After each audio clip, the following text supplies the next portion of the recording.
Excel 2007 SL বিষয় সম্পর্কে আমাদের একটি টিউটোরিয়াল আলোচনা হবে। মূলত সেল কি জিনিস, সেল কি।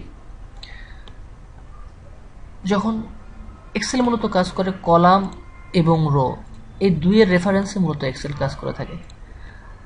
তো নর্মালি আমাদের যদি কলামকে রিপ্রেজেন্ট করতে হয়, আমরা জাস্ট এখানে বি কলাম রিপ্রেজেন্ট হলো C D E.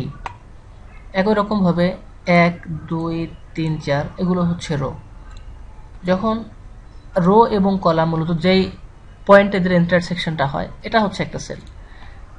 Excel 2007 total প্রায় 17 বিলিয়নের মতো এক্সেল সেল রয়েছে, যেটা ছিল 2003 তে ছিল 16 বিলিয়নের মতো।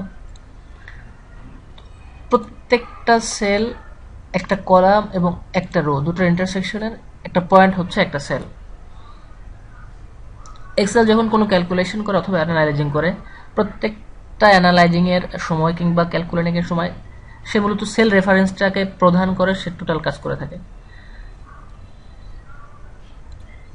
একটা উদাহরণের মাধ্যমে আমাদের বিষয়টা পরিষ্কার করা যায়।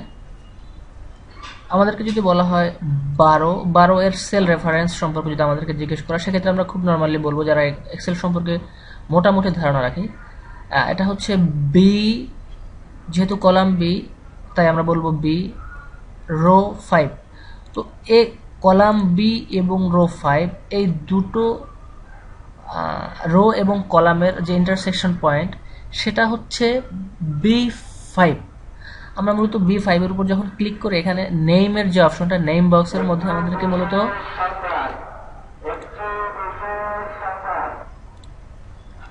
যদি 12 এর রেফারেন্সের কথা বলা হয় অথবা এই সেলের পরিচয় সম্পর্কে জিজ্ঞেস করা হয়, আমরা নর্মালি এর কলাম এবং রো এই দু নাম্বারটা বলে দেই। এই দু নাম্বারটা আমরা যদি আমাদের নেম বক্সের দিকে খেয়াল রাখি, সেক্ষেত্রে আমাদের এই দুটোই আমরা নেম বক্সের মধ্যে দেখতে পাই।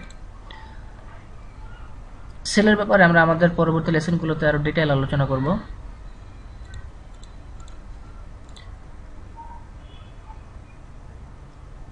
অ্যাক্টিভ সেল কি?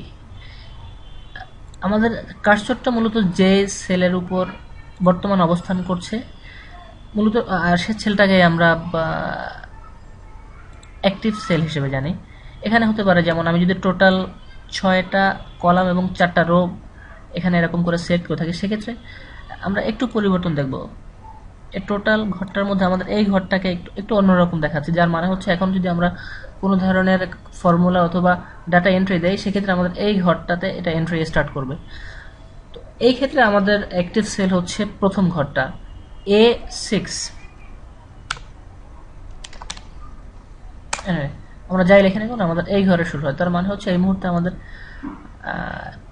অ্যাক্টিভ সেল হচ্ছে A6।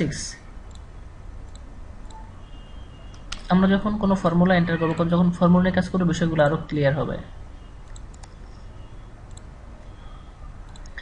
পরবর্তী বিষয় হচ্ছে সেলের নাম্বার এবং টেক্সট কিভাবে এন্টার হয়। এক্সেল তার বৈশিষ্ট্য অনুযায়ী যখন আমরা এক্সেলের কোনো সেলের মধ্যে টেক্সট এন্ট্রি দেই,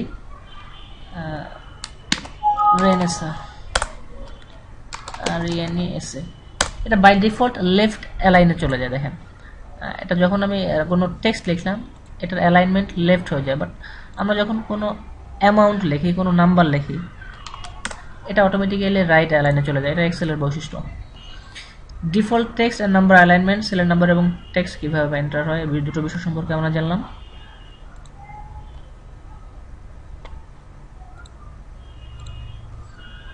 এখানে আরেকটা ব্যাপার মনে রাখা দরকার, আমরা যখন আমাদের সেলে কোনো বিষয় এন্ট্রি দেই, তখন এই সেলের একটা প্রপার্টিজ থাকে, সেই প্রপার্টিজ থেকে আমাদের সেলের প্রপার্টিজটা চেঞ্জ করে দিতে হয়। যদি আমাদের কখনো কোনো ধরনের টেক্সট এন্ট্রি দিতে হয়, সেক্ষেত্রে আমাদের জেনারেল অপশন থেকে এই ঘরটাকে টেক্সট মোডে কনভার্ট করে আমাদের এন্ট্রিটা দিলে আমাদের টেক্সট সম্পর্কিত যদি কোনো ফর্মুলা থাকে অথবা যদি নাম্বার সম্পর্কিত কোনো ফর্মুলা থাকে, প্রত্যেকটা ফর্মুলা এখানে প্রপারলি এন্ট্রি হয়।